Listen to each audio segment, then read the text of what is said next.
Hello, this is Josephus Alberton, and hope you have a pretty good day today.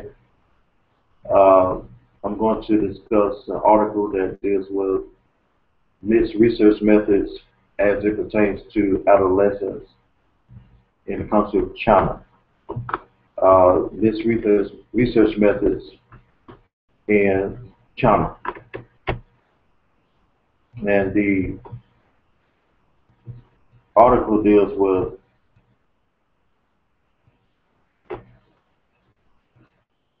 the article deals with adolescent alcohol use, which is a mixed research approach that was done in China to use qualitative and quantitative research methods to understand how societal pressures dealt with adolescents being pressured to drink or not to drink.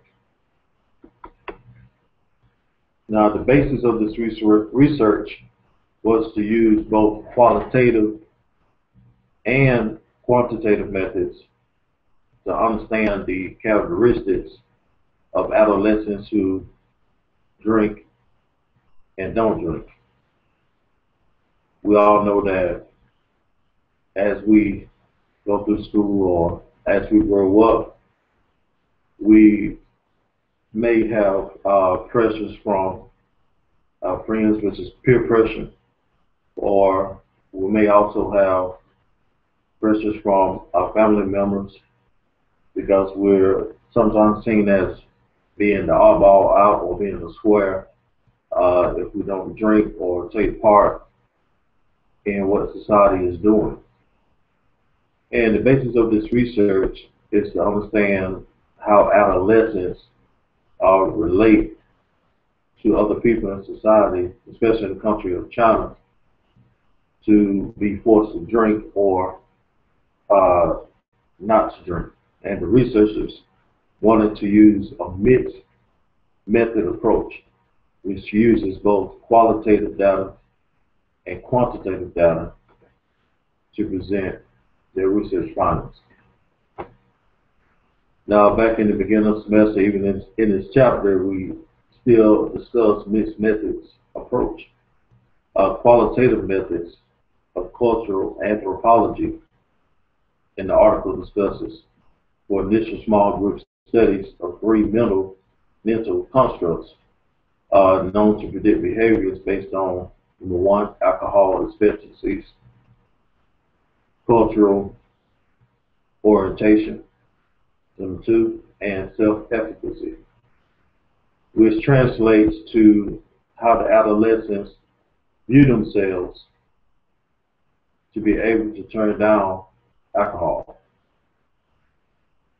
Now,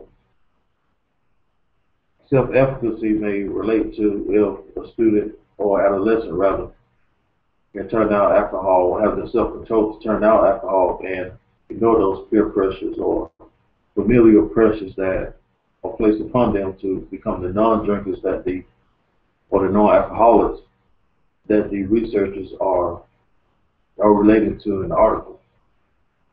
But the ones who don't have that self-efficacy can become the ones who are drinking and become the ones who are more prone to become alcoholics in the future. And a lot of people drink, especially in the United States, for social reasons more than familial reasons. Some people can grow up in households where they've been exposed to alcoholism or been exposed to parents or grandparents who drink or close relatives who drink, and then they grow up being alcoholics. But this research focuses more on adolescents because the country of China has a different mentality or mindset from the United States. For instance, in the United States, there is more restriction on alcoholism and buying alcohol by adolescents, versus in China, there is no use of alcohol or restriction of alcohol done. So the qualitative methods of cultural anthropology for initial small group studies in this article dealt with those predicted behaviors based on alcohol expectancies, cultural orientations, and self-efficacy for those small groups. Now let's define cultural anthropology. Cultural anthropology is the study of ways people behave and prosper in groups. Now, I don't drink, but even as an adolescent, I didn't succumb to the peer pressures of alcohol. And the research in this study could be qualitative and quantitative. But when we look at cultural anthropology, adolescents in China are expected, especially the males, are expected to participate in any celebrations or business ventures that are going on, be expected to drink and socialize in their societal roles. And that cultural anthropology deals with the study of ways people behave and prosper in groups. An adolescent that doesn't drink will not prosper in their social group because they will need to affiliate with other adolescents who don't drink versus the ones who drink feel more with adolescents who do drink. And they are fighting to prosper in their related groups.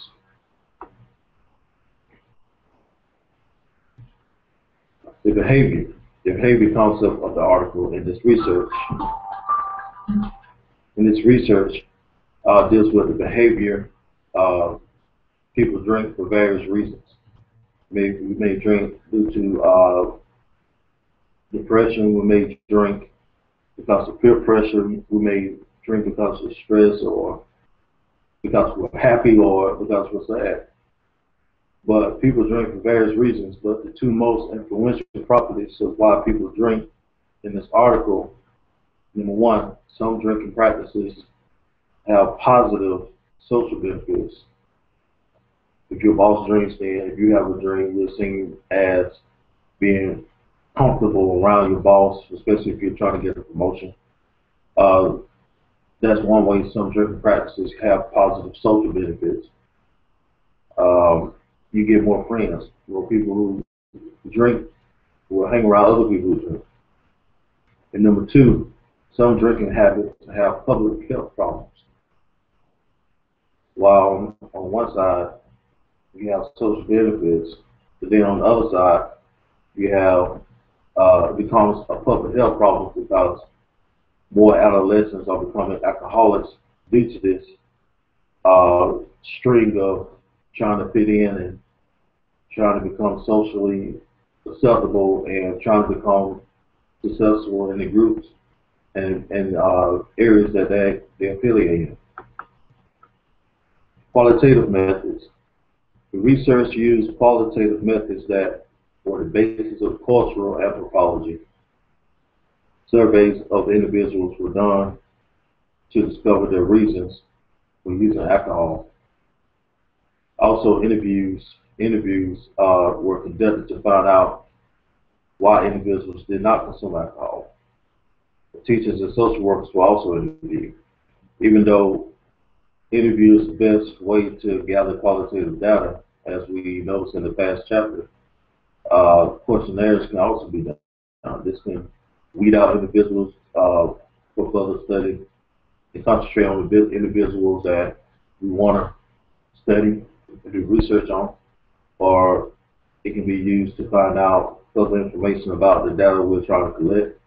So we know that even though interviews are done to collect qualitative data, we know that questionnaires and categorizing individuals by gender or by ethnic groups or grade level or even age can all help us to gather that qualitative data to further help our research. Now, when we deal with quantitative data in this research article, the data was derived from the qualitative methods. Instruments were developed that gave researchers qualitative measures of specific constructs that influence the behavior of interest in the relationship. The behavior with other behaviors were also explored. This is more on the quantitative side. Now, the qualitative data that was collected over a period of 14 years, they did this research over a period of 14 years in China to further understand why adolescents consume more alcohol than any other group. It's found that in China, more adolescents die from alcoholism than from tobacco. The older group, or the older population, dies more from tobacco, while the younger population, or adolescents, die more from the use of alcohol. So they conducted this research over a period of 14 years from interviews of 250 adolescents from 9 different cities. Classes of alcohol were also outlined, such as beer, liquor, fruit wine, and rice wine.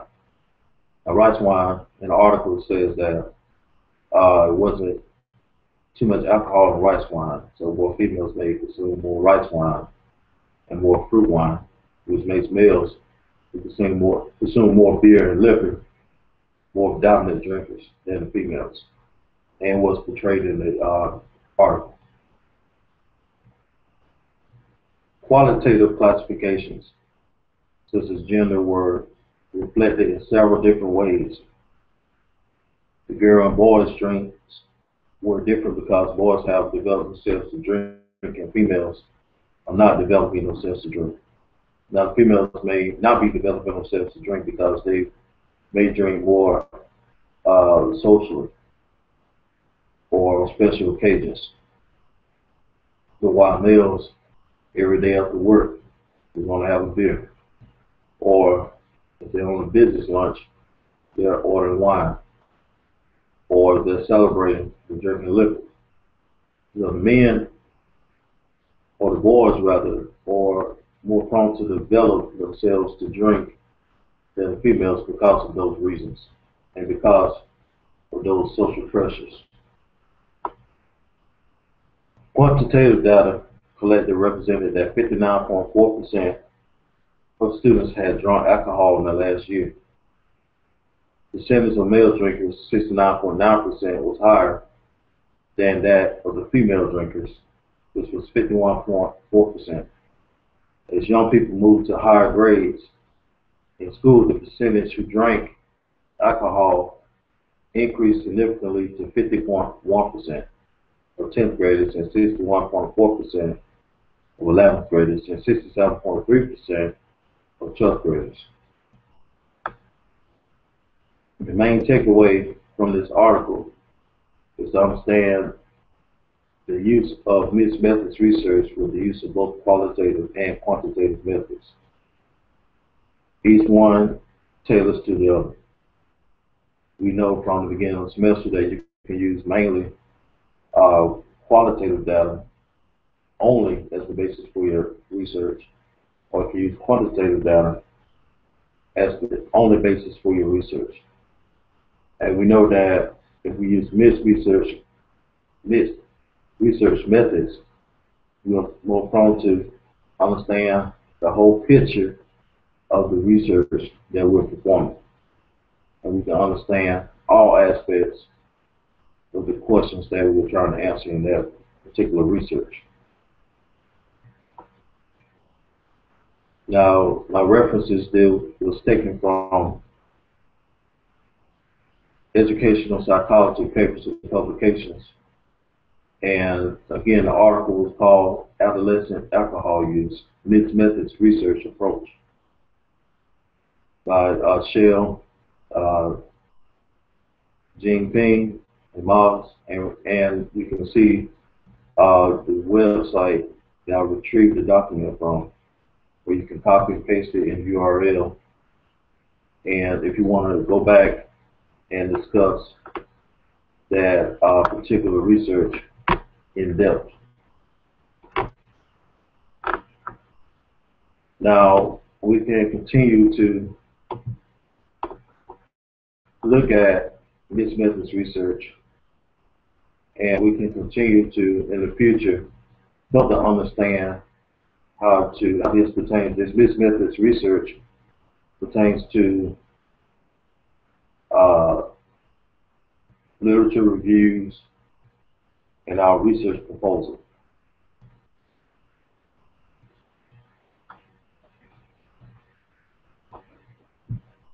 Now, I hope you enjoyed this presentation, and I thank you for listening, and I hope you got some valuable information from this data that I presented from the article, Adolescence and Alcohol Mismethods Research Approach. Thank you.